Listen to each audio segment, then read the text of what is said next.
If you have used AI to make an image, write a post, or build a chatbot, do you now have to label it? The EU's new transparency rules went live last week on the 2nd of August, and the simple answer flying around online, label everything, is wrong. The real answer depends on what you made, whether it could pass for real, whether a human properly reviewed it, and I'll talk about what that means, and before any of that, what role you or your business are playing. By the end of this stream, you will have 5 questions you can apply to your own content and system. I'm going to give you a practical guide so you know what side of the law you fall on. Of course, this is going to be practical information, not legal advice. Right, let's jump into it. What actually went live on the 2nd of August, so last week? So this is Article 50 of the let me get this right, the EU AI Act. Good God, what a lot of acronyms. Article 50 is the one that is in particular the one that we need to focus on. It's going to cover 4 main transparency situations where you need to basically say, hey, I'm using artificial intelligence. But it's not quite as simple as having to label absolutely everything. So first of all, people should be told when they are interacting with a chatbot, any AI system, unless it is already obvious. Second, there is generative output, and there's 2 different ways this can be done. There is a machine-readable mark. So the synthetic outputs need to be detectable in a machine-readable way. That means that the actual human who is seeing the image or listening to the audio doesn't necessarily need to be able to see that, but a computer needs to. Synth ID, for example, from Google is a really good example of this. And then third, professional users have to visibly disclose deepfakes. And fourth, some AI-generated or manipulated text on matters of public interest, very specifically, need disclosures. These are the 4 main duties for different actors. And if you squash this into you must label everything that AI has touched, we're missing out a lot of the nuance here. And it's also very hard to enforce. So I'm going to walk through each of these and we talk about it, how it relates to your particular business and what you need to do. So first of all, really, really important, it depends whether you are a provider or a deployer. So then you can see we've got providers shall ensure, and then down here, deployers shall inform. We need to know whether we are a provider or a deployer. And the law starts with this role, and you need to know which one you are in which particular cases. So basically, a provider is somebody who develops an AI system or has one developed and puts it into service under its own name or trademark. Big examples here, OpenAI and Anthropic. They are providers. They provide AI systems. A deployer, and this is going to be most of us, a deployer uses an AI system professionally under its authority. This is basically when you use Nano Banana or you use ChatGPT's image gen to create images. You are a deployer. You are not a provider of the AI services. And you need to know the difference because a lot of these rules apply differently depending on who you are. If you use an off-the-shelf AI tool in your business, which is what most people are doing, you are usually the deployer and the model company itself is the provider. That if you are a freelancer or a creator using AI for regular economic activity, you're probably going to be a deployer. That's going to be many of you. And employees are usually acting for the employer rather than becoming separate deployers themselves. So your company, if you work in a 9-to-5, is the deployer. Got that? A little bit confusing, but quite important. Very importantly, and a lot of people seem to have missed this, personal non-professional use is excluded. This act is about professional use. It's about providers and deployers for the most part. So if you are sharing shrimp Jesus memes on Facebook, on your personal Facebook, that is totally up to you.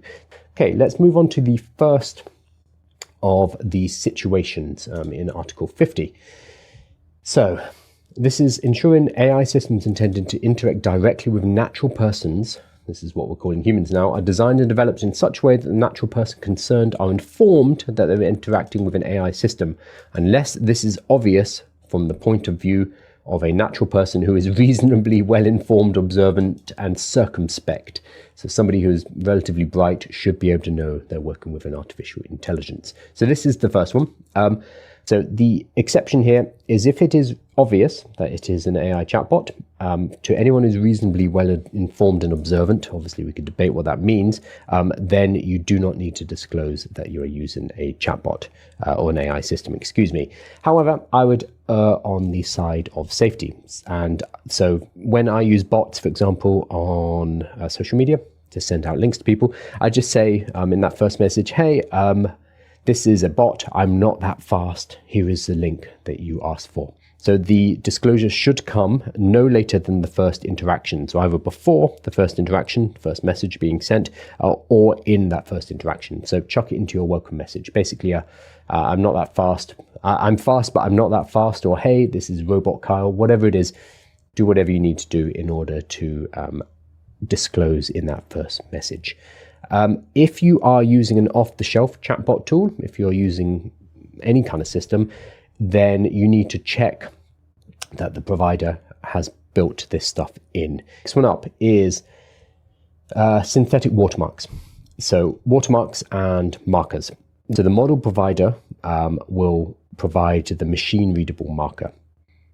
Okay, that is synthetic audio, video, text that have to make those outputs detectable as artificially generated or manipulated while technically feasible. So SynthID from Google, for example, is a really good example of this, where nano banana images have inside of the file, they have something called SynthID, which allows you to look up whether an image is being created by nano banana. And it would say, yep, I have found the SynthID. This has been generated by Google. Only the providers, so OpenAI, Google, Grok, etc., need to place these inside. They are now legally mandated, required by the EU AI Act to add this kind of marker, this watermark inside of their files. So a couple of ways to do it. It could be metadata, could be a watermark. There are lots of different technical techniques, but it does not necessarily mean a giant made with AI badge is going to appear on every file. No, it's much more subtle than that. Then there's going to be a second layer, which is for deployers. So for you, the people who are deploying AI inside your business, you should add visible disclosure in the specific deepfake or public interest text situations we're about to cover. So it's not in everything, but it is in deepfake and public interest text. Basically, it's going to be belt and braces. You are going to rely on the provider to put in their own synthetic watermarks, and at the same time, for particular types of content, you are also going to label it visibly yourself, but not all. And we're going to talk about which ones you do need to. Thankfully, it's not everything. So let's actually pull it up. This is, I think, 4. Here we go. Deployers. So that is you as a business, not OpenAI. Deployers of an AI system that generates or manipulates images, audio or videos constituting a deep fake, which they don't actually define here, shall disclose that the content has been artificially generated or manipulated. So if you have created something as a deep fake, you must disclose that it's been generated or manipulated by artificial intelligence. However, not every image is a deep fake. Just because something is created by artificial intelligence does not mean it's a deep fake. So what it's most interested in is work that resembles a real or plausible person, object, place, entity, or event, and falsely appears authentic or truthful. This is where the rubber meets the road and where the EU AI Act is interested in. So something like a little chibi version of me that I use, you can see it on screen here, that's fine. That will not count as a deepfake. I do not look like that. That is not me trying to create a fake version of Kyle. However, if I fully generated, if this video feed that you're watching was generated by artificial intelligence and I'm trying to pass it off as being human made, it is not, otherwise I wouldn't be stumbling over all my sentences and making a mess, then that could constitute a deepfake and I would have to now disclose it. So just because an image or a video or audio or whatever creation is generated using artificial intelligence does not automatically make it a deepfake. Super, super important. So you need to ask yourself a couple of things. Does it resemble something existing or plausible? Could be a person, could be a thing, could be an event. So we see people who have been faking disasters, for example. Quite why you would. Could the audience reasonably take it as authentic? Basically, are you trying to pull wool over their eyes? Because, yeah, if you're trying to make it really realistic and trying to trick people, then it's probably going to be a deepfake. And then third and finally, in what context do they see them? So a clearly illustrated chibi version like this is not an obvious target for the AI Act, whereas a realistic AI video of me saying words I never said or a clone voice that sounds like the real me is exactly the sort of thing you need to disclose moving on. Will be tricky. this will be tricky to enforce, especially as we need to take into account how sophisticated the audience are as well. And also a qualification, because some people might be thinking, oh, this is pushing back on my freedom of speech.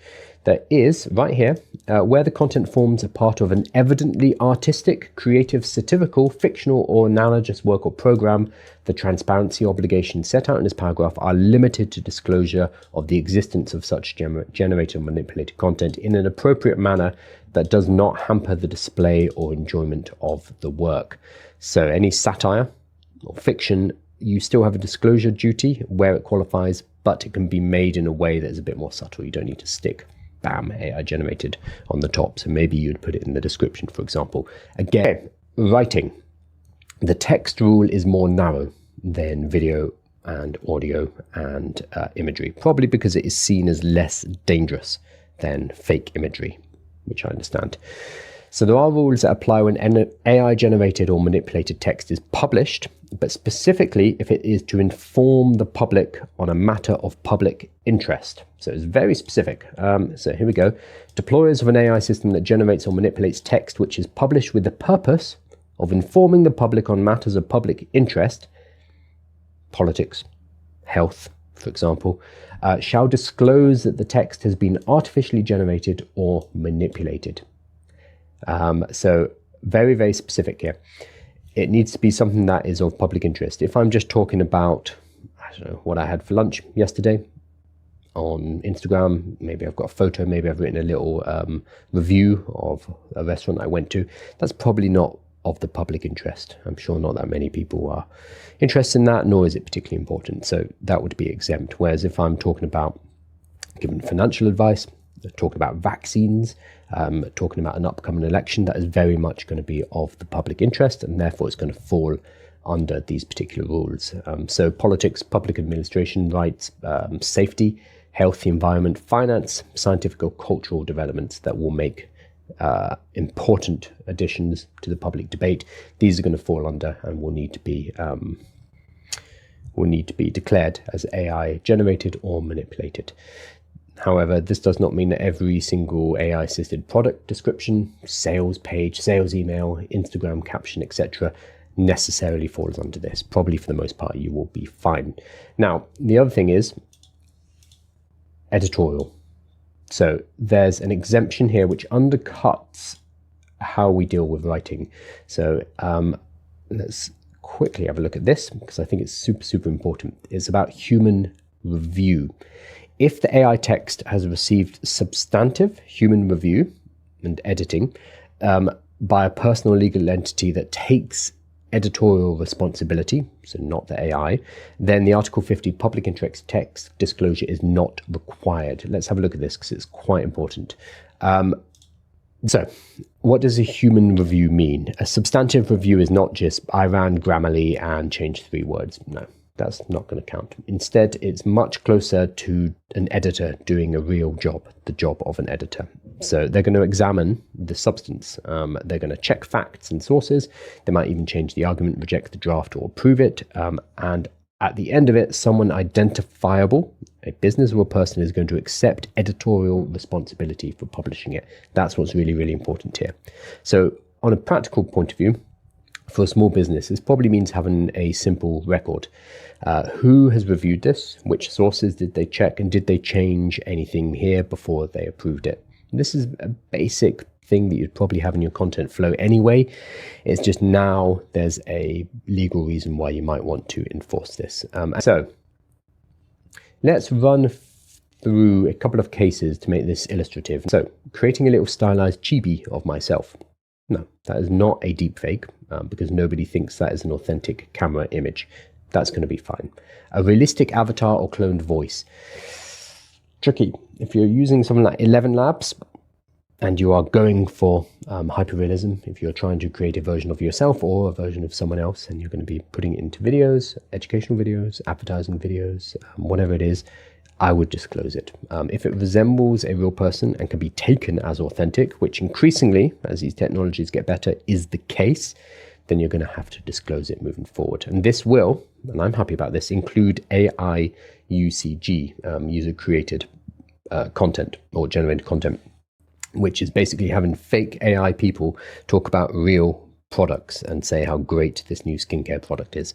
On the third one, a fictional city B-roll. It depends. So if it looks like real footage of a real event or place, then the deepfake question appears. But if it is like, I create a futuristic version of London with drones flying around and I'm flying on a drone in the video, and it is obviously not real, then it's going to be okay. But this brings us back to the question of deepfakes and where that line is. Okay, the next one, a glossy image of an imaginary product. Also, it's going to be context dependent. Does it falsely represent a plausible object as real? Now, if you've created a product image for a real product and you've used artificial intelligence to kind of refine it, maybe generated from scratch, maybe it's something that you've built, it just doesn't exist in that package, then you're probably going to be okay. But again, it's grey lines here. And do remember that regardless of all this Article 50 transparency obligations, consumer rules still matter beyond. There are still laws, like you can't defraud people using AI because that is fraud. It doesn't matter about Article 50. So all the other laws are still going to be in play. You still can't sell fake shit that doesn't exist. An unreviewed public interest text. No, you're going to have to disclose this. This is one of the new things. So as of last week. So if you've created an AI summary of an election that's going on, I would add at the bottom, this is an AI summary composed of such and such sources, please check facts before making any decisions based upon this. Okay, and then one coming back to mind, so a fact-checked newsletter. So I create the newsletter off the back of these live streams. So I will talk, I will go through this presentation, and then off the back of that, I will use the transcript to turn it into a newsletter. However, I then rewrite it and approve it. So the publisher, myself, does the human pass. You'd obviously have to think about whether it's public interest, and then you need to look at the substantive human review and editorial responsibility and make your judgment. So I know personally, because I do a large substantive human review and I have the pre and the post draft, I know that I fall on the right side of this particular law. So these are all different examples, just 6. Obviously, we could have hundreds, thousands, all different examples of AI touched it. AI was used somewhere in this process. That is a useless test for whether or not you need to disclose whether something was created using artificial intelligence. It means nothing. AI is now in most of our software, and it's very hard to create anything or do anything without artificial intelligence now, which is why the EU AI Act is a bit more specific about what you need to disclose on. And that's what we've been covering in this live stream.